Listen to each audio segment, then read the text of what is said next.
The reason why many good videos don't do as well as they could is that they have boring or bland thumbnails that viewers just scroll by. Having clean, eye-catching thumbnails are important for making good videos since they help get the attention of a viewer, leading to more views. So today I'm going to show you exactly how to make clean thumbnails just like this, so your videos can also stand out way better. Good thumbnails usually get a higher click-through ratio, so naturally you aim for a higher CTR, since it means more people click on your video. Along the way I'm also going to reveal 3 of my applicable key tips for my personal thumbnail formula, so stay around.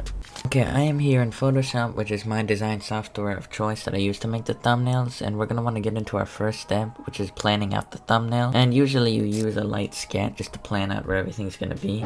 And this is also where I get into my first tip, which is composition, which is basically just how all the elements on screen are like visually arranged. For your thumbnails, obviously you want good composition, so you don't want everything to be messy and all over the place, but you want it to be organized and look good. Alright, so for this thumbnail, I'm gonna want a picture of Mr. Beast in the front. So let's just add kind of just this rough character sketch. And I think he's gonna be looking this way. And yeah, so we're gonna have Mr. Beast as the subject of our thumbnail, which is basically the main centerpiece that the viewer is going to focus on when they see the thumbnail first. Then in the background I'm going to want some like piles of money, just like this. Then I'm also going to want a dollar bill like that, and then I'm going to want a simple dark background and maybe some like fire elements too here, just to like spark everything up. And now we're going to want to lower the opacity like that, and then we're going to want to bring in all our assets. I'm going to link the project file below so you have access to everything that's in the thumbnail. So we're going to come here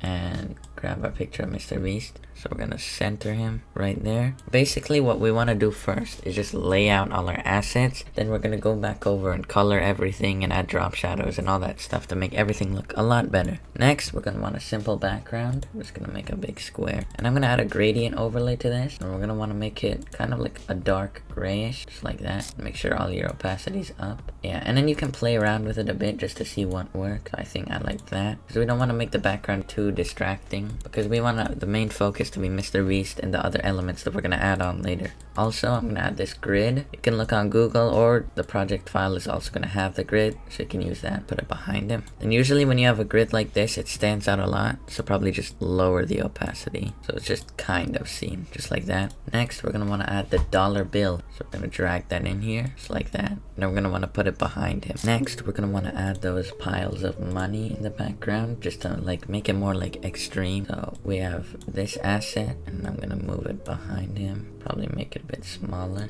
I'm gonna duplicate this, and I'm gonna flip it around so it doesn't look the same. Just change the height just to make it look kind of like varying and not the exact same. Also, I've noticed that the background is looking just a little too dark, so I'm gonna just come back here and just change up the gradient a bit, because when you work on your design, sometimes there's things you want to change just to make it look better. So I think that's a bit better. Now we're gonna want to add our fire overlay in front, just like this, and add screen to get rid of the black background like this. And I'm probably gonna want to lower the opacity just a bit since it is kind of bright, something like that. Then another touch I'm gonna want to add is these sparks like this to make the fire a bit more realistic. And then we're gonna also want to add screen to get rid of that. Now I'm gonna move this behind Mr. Beast, and right now it's not looking the best because there's still a lot of things we're gonna fix, but here we basically have all our base assets down and ready. Now what we're gonna want to do is first click on our picture of Mr. Beast. Let's just get rid of that one for now, the fire, and add a drop shadow like this. And you can play around with the settings of the drop shadow and see what you like and what works. The whole point of the drop shadow is just to make your character stand out and everything stand out from each other. It also creates depth, and it also just looks cleaner as well.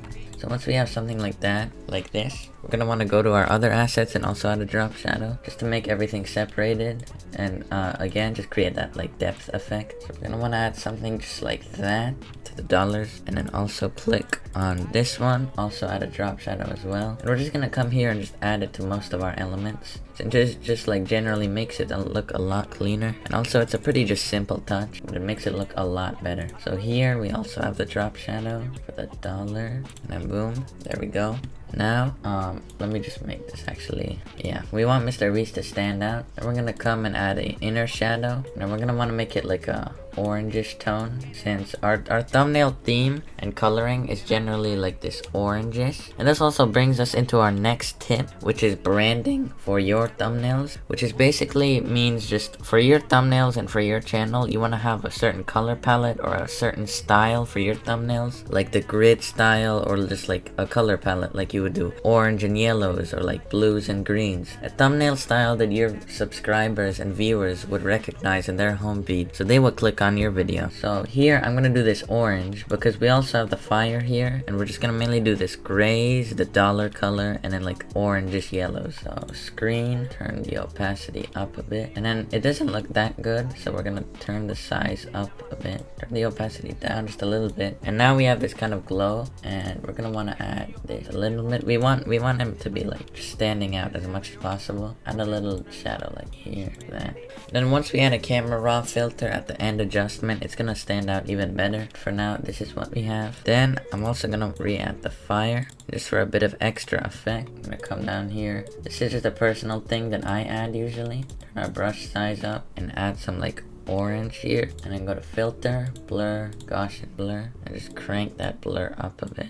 Like that's good. And I make that screen so it's a bit brighter, and turn the opacity down a bit. Also, I'm noticing that these sparks stand out a little bit too much, so we're just going to want to click on them and lower the opacity. Because usually when you add your elements, you don't want them to be too distracting, but you want them more to just contribute to the overall design of the thumbnail. So I'm pretty happy with the sparks and everything we've added so far. Alright, now that our base thumbnail is done, we're going to want to export it. So just export as, and you're going to want to export your thumbnail. There we go. Then you're going to want to make a new Photoshop project, make that. And then we're going to want to drag the thumbnail we just exported into here. And now this is where it gets kind of fun. And also the third tip that I have, which is kind of compositing and lighting adjustments to your thumbnail, which is basically like just adding clarity, texture, color grading, all that cool stuff. And it basically also improves the contrast and the coloring and everything of your thumbnail. It's a very important step, and I add it to like a lot of my thumbnails. So we're gonna go to filter, camera raw filter, and once that opens, we're gonna want to make this bigger. And now there's a lot of settings here, but we're gonna go down the list slowly. So you're gonna want to turn up the exposure a bit, and also the contrast, and then just play around with your settings however you like. And highlights just a bit, shadows turn down just a little, the whites you're gonna want to turn up just a bit.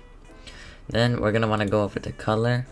The temperature, we're gonna want a bit on the oranger side, like that. Then we're gonna want some more vibrance, like this. Turn the saturation up as well. Now effects, another important part. Texture, you're gonna want to turn up a good amount, as well as clarity, since you want your thumbnail to be pretty clear. And these just basically make your thumbnail look more clear and like textured. Now you're gonna also want to add a vignette. This is a personal touch, but I usually like it for my thumbnail since it helps make it stand out in the middle part. Then grain too, which is a more stylized addition, but I really love adding it to a lot of thumbnails. So we're gonna want to turn it up to around 30 or something around that ballpark. Then we're gonna want to go to color grading and move it kind of to the more orange side, all over here in the midtones and highlight orange. Just yeah, and it's already looking a lot better than our like original here. But yeah, we're still gonna want to add a few more things. We're gonna want to go to detail, go to noise reduction just a bit to smoothen things out. You're gonna want to make it around the 40s. Also sharpen your thumbnail a bit. I'm gonna want to go around 70 to 60, something around here. Yeah, that's pretty much it for camera raw filter and adjustments. So we're gonna want to go to OK. And now we've added quite a lot of more stuff, and personally I think it looks a lot better. We're gonna want to add some text. So we're gonna go over here, and I want to add key to, and I'm gonna add success on the bottom. So key to, and I'm gonna actually change the font as well. I use a font called Eastman Roman, which is a font I'm really happy with, and usually it looks pretty professional and clean as well. Yes. And then another important rule for kind of text is usually we want to highlight the part that is most important, so success. So I'm going to want to make key 2, it's going to be white, and then success is going to be orange. So it kind of just stands out just like a little bit. And yeah, this is looking pretty good, but now we're going to want to add our like effects. Also resize your text to your liking, something like that. Yeah. Then you're going to want to click on your text, You're gonna want to add a stroke, make it black like this, and then change the thickness to whatever you like. Also gonna want to add a drop shadow. Don't make it too big though, just make it stand out just a little bit like that. Usually when I have white text, I also like adding a gradient that's like kind of like a grayish to white. So I'm gonna do gray like that, and then a white, and maybe make this a bit more intense as well, like that. Then next step, you're gonna want to add an inner glow, kind of helps it out. Make it white. Just see what works. Turn the opacity up, just like that. You see the little edges, kind of makes it look more clean. Normal, and yeah, today just like that. It's looking pretty good. Also, another drop shadow you could add is a more thick, less like soft one. So you're gonna want to turn the spread up to like 100. Turn the size down, opacity, and then the distance down like that. So it looks kind of good like that. Go to success, and then we're gonna want to kind of repeat the same steps with a few minor differences. The stroke, we're gonna also want to make it pretty thick. Add the drop shadows, just like this. And we're gonna want to add a gradient, but this time we're gonna want to make it customized to the more orange color. So like this. And then we're gonna want to probably make it just a lighter orange. Make this one more of a reddish, because usually that's a good tone that works with orange gradients, are red and oranges. And now inner glow, opacity, we're gonna want to make like somewhere in the middle, around 30, and there. Also just fix around with your settings, because I personally think we need a bit more. Yeah, that's good. And then just make text a bit smaller, I think. And then there we have some text, but we're gonna add one more adjustment to the text. This is gonna make it just stand out a lot better. So what I do is I get a white brush, I color over this, I'm gonna filter, blur, Gaussian blur, and we're gonna want to turn the blur down just so it looks like the text is glowing. That, and we're gonna want to turn the opacity a bit down because it's a bit too much, and screen that. And we're gonna want to do the same thing with the orange for the success. So you're going to use the brush, do this, and then filter, Gaussian blur, and then it's going to add that little glow effect to it. Go here, screen to give it that brightness, turn the opacity down a little bit. Yeah, there we go. Now we're going to want to add the graph in the background going up. So you're going to want to get your brush tool, turn it a bit down. You're going to want to hold shift when you're clicking. So go here, shift, click, and makes a line. And then you're going to want to make it go up. So shift, click, and click. And then just keep repeating that same step. And then make the graph going up. And I also like add like an arrow tip to it at the end. Put it behind the text. And I want to add some adjustments to this. Add a drop shadow. Make it stand out a bit. Also, I like a kind of like an inner glow to it. Turn the opacity down. Just make it barely noticeable. There we go. Then you're going to want to also add a glow to this.